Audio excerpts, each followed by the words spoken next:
I przy tym wszystkim, przy tym jak przeżywałem tą żydowską sprawę, sam osobiście, jak bardzo ona dla mnie osobiste miała takie moje własne znaczenie. To niesłychane wrażenie robiła na mnie ta fala antysemityzmu. Niesamowitego zupełnie, takiego. Dorośli, dzieci.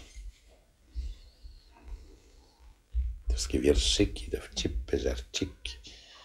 To całe Hitler za nas robi. To za to postawimy pomnik.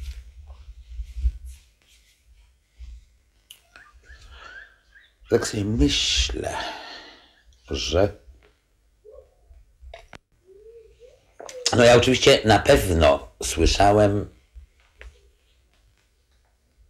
bo wyczulony byłem, w związku z tym słyszałem więcej niż było, jak gdyby to właśnie słyszałem, prawda?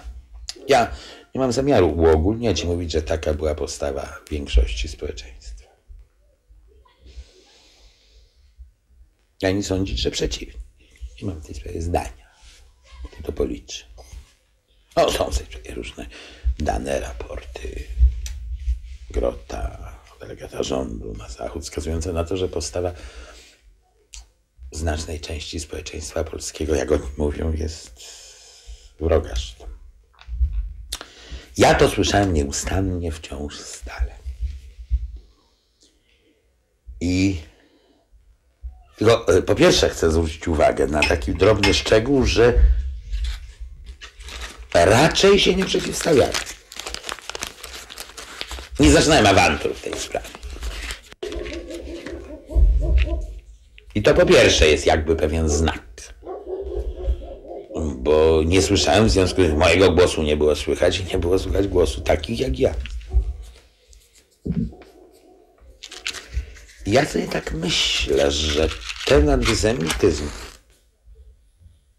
okupacyjny należy rozpatrywać trochę, podkreślam, trochę, niezależnie od przedwojennego. Od tego, który szerzony był przez Kościół, przez prawicę społeczną, prawicę narodową i tak dalej. Jak wiem, był.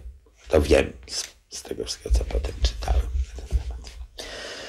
Myślę, że on trochę jest taką racjonalizacją niezbędną, żeby przeżyć i nie zwariować. Dlatego, że